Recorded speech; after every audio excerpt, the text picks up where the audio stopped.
Well, I guess if he can skip out on us for Oprah, I guess we can let him slide with that one. Now, back to some of the people who were supporting him, because I seem like he went out to MSN, I believe, or Microsoft, I should say. That's correct.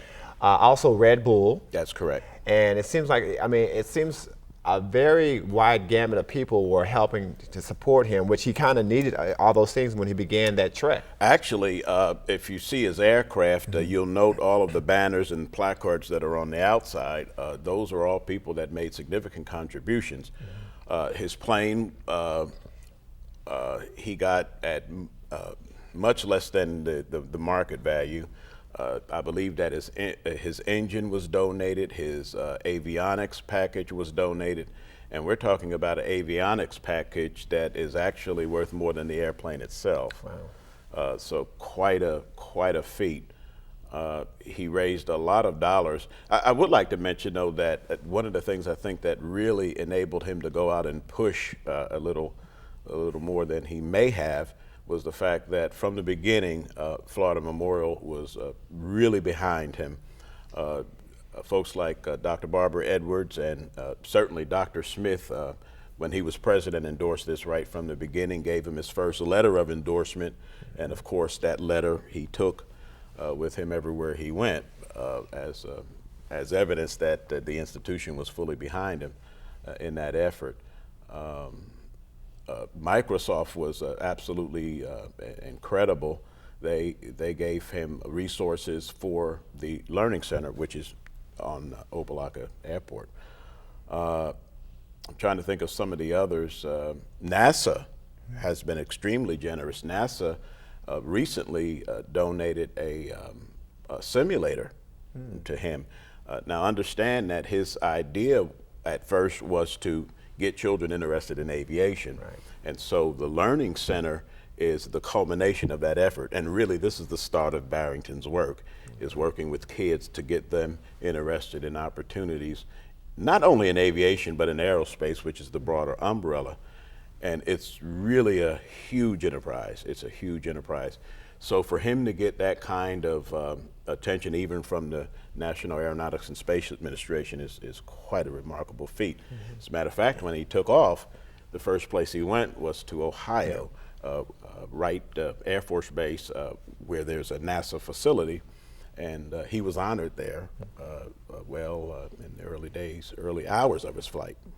Is that why he also stopped in Houston? Because I know Houston was the last stop before he landed back here in the Miami area. Some of it is a matter of practicality. Okay. All of the places that he landed was very strategic decisions. So now he went timing backwards. But I'm not sure about the Houston trip. Since that's a huge headquarters for NASA. Yes. Okay. Yes, it is. Now, let's take you back to the back on March 23rd, the day that he took off. What was going through your mind? You know, because I mean, you kind of look like almost like a proud papa. That even though his father was there, but from the aviation side, you know, how are you feeling to actually seeing one of your students actually beginning to fulfill an idea that he once had in his head, and actually see him taking off from that airport? You know, it's probably, if not the greatest day of my life, it's certainly one of them.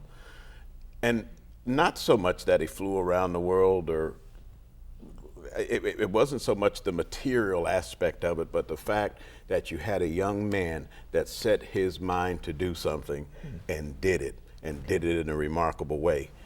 And I was more than stymied, I guess would be the word, as I saw the people. I've never seen so many people at any one event in all of my life, and the school buses never stopped coming, just school bus after school bus after school bus, loaded with children. And they were as excited as the adults were.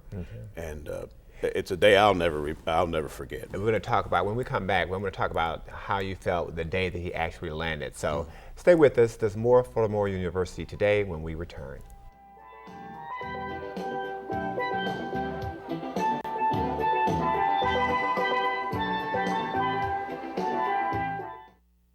It takes a lot to know what is love. All right, don't hold back now. Give me all you got. There is never a day. Maybe baseball is your game. Okay, pal. Put it in right here.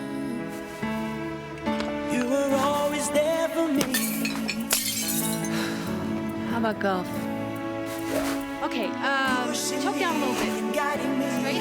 always to succeed. Gonna thank you for that time, and I'm proud to say you're mine. You showed me everything that I should know.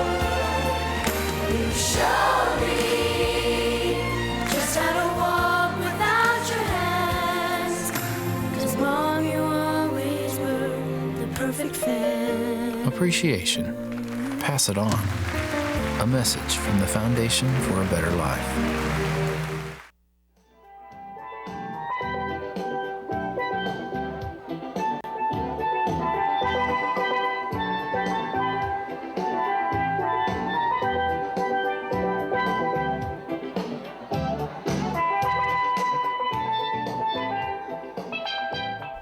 Welcome back to Florida Memorial University today. I have with me Dr. Raymond Kane, who's the Dean of Aviation at Florida Memorial University.